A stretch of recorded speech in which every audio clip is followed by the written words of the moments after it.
All right, thank you very much, Nash, for the presentation in green building. It's a good presentation. Okay, now we are halfway there, so just a little bit more. So I hope you can be patient with me. All right, so let's start with the next presentation with our very pretty presenter here. She's Farahin, and the topic that she will present is development of infrastructure in New York City.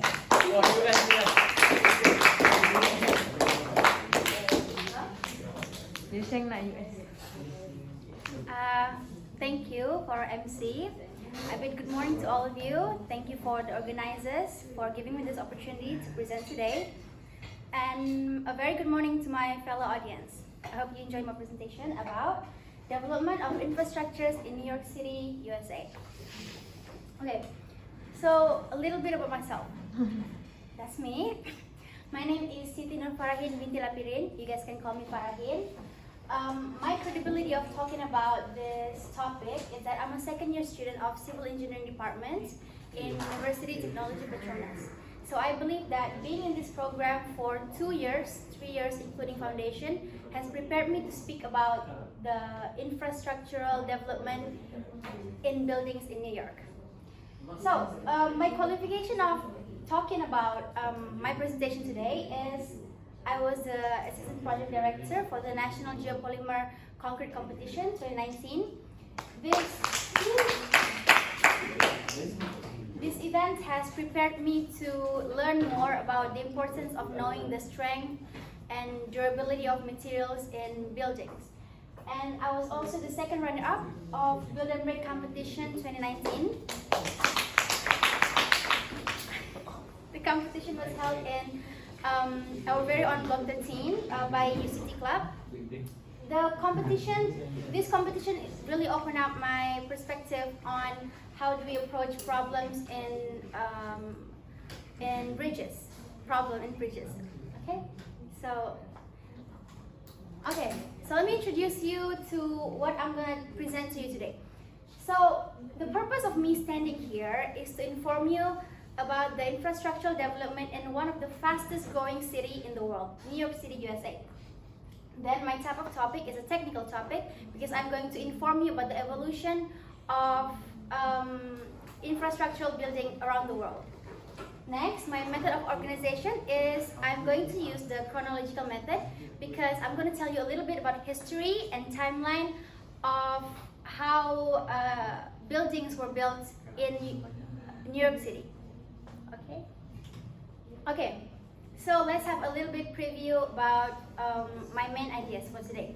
So right now, right here, I have 4 main ideas.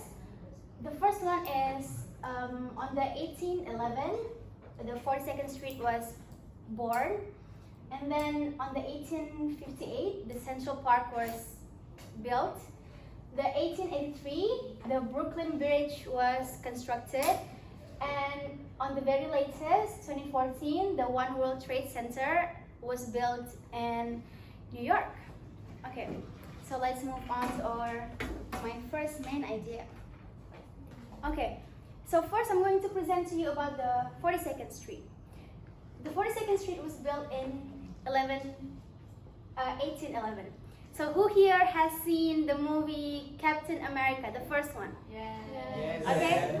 So remember when Steve, he woke up from the sleep and he walked out, and Nick Fury was like, "You've been asleep for a decade." That was in 42nd Street. Yeah. Okay. So just a bit fun fact, so you guys are familiar with what I'm talking about. Okay. So this street is home to many historical infrastructure in the world. For example, like the Wall Street building, the first ever Tiffany & Co. Building. And next, it is also home to Times Square, one of the busiest crossover in the world. And next, it has its own subway train service. It's called 42nd Street Shuttle. So right now, I'm going to elaborate to you guys how these facts relate to our civil engineering disciplines. Okay, so as we see here,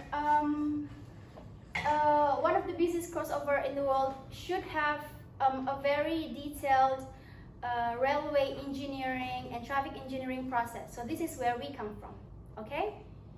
Okay. So my next point is the Central Park. It was built on 1858. So if you guys have ever seen Pretty Woman, the movie, Yes. okay, and a lot of other movies actually. So it was done in Central Park. This Central Park is built in rectangular, so around it is actually Manhattan, Upper and Lower Manhattan, and then it was shaped like a rectangle for aesthetic purposes. It incorporates a system of pedestrian walkways, scenic drives, bridle paths, and transverse roads to aid traffic circulation. So this is where we come from again. As a traffic engineer, a civil engineer in general, this is where we come from to really help the community of New York and the visitors to aid them so they don't get stuck in traffic. Okay? So, next point. Okay, I would like to explain to you about the Brooklyn Bridge. It was built on 1883. Okay, so let me just think of a reference. Okay, have you ever seen the Spider-Man? Yes. Where he was holding the boat together, it was falling apart Yes. in the river. So the river is actually this, in the Brooklyn Bridge. So the Brooklyn Bridge was also where Peter, the new one, he ended the movie here. The Brooklyn Bridge is a hybrid cable-stayed slash suspension bridge in New York City. And since opening, it has undergone several constructions. For example, it has carried horse-drawn vehicles and elevated railway lines. This really opened up our mind about how long this building was, because horse-drawn carriages, even before vehicles were built, this bridge was already there. So this was actually built on East River, which connects Manhattan to Brooklyn. And it is actually built on a saltwater estuary and is prone to turbulence and tidal conditions. So this is where hydrology and hydraulics come. We find the rate of flow and stuff like that to make sure that this suspension bridge stays sturdy. Okay. So for my last point, the One World Trade Center. So the One World Trade Center is the tallest building in the Western Hemisphere. It actually replaces the Twin Tower, the very tragedy 9/11 attack. Yeah. And since then, they have improved their infrastructural buildings, like more sturdy structures and materials. Okay? So, for conclusion, we have to take lessons from the past tragedies, for example, the One World Trade Center, and we must apply civil engineering knowledge in building and infrastructures.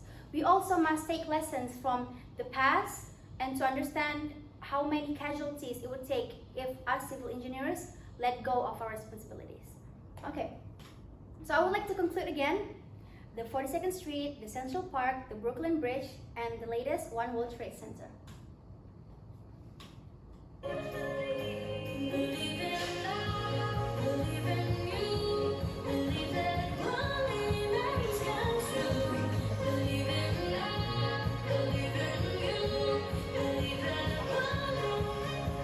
It's the Central Park.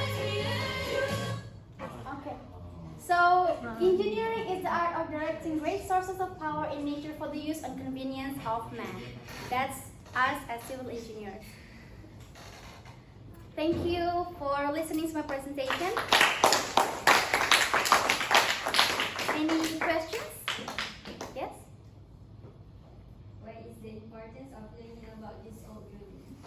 These buildings are old, but they're also functional till today.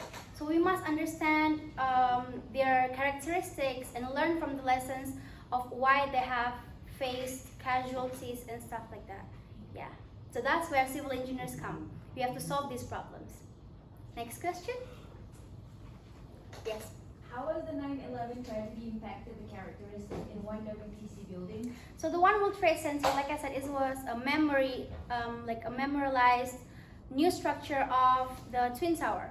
So they have actually advance the technology. For example, like better alert system, better earthquake buildings, and more sturdy materials.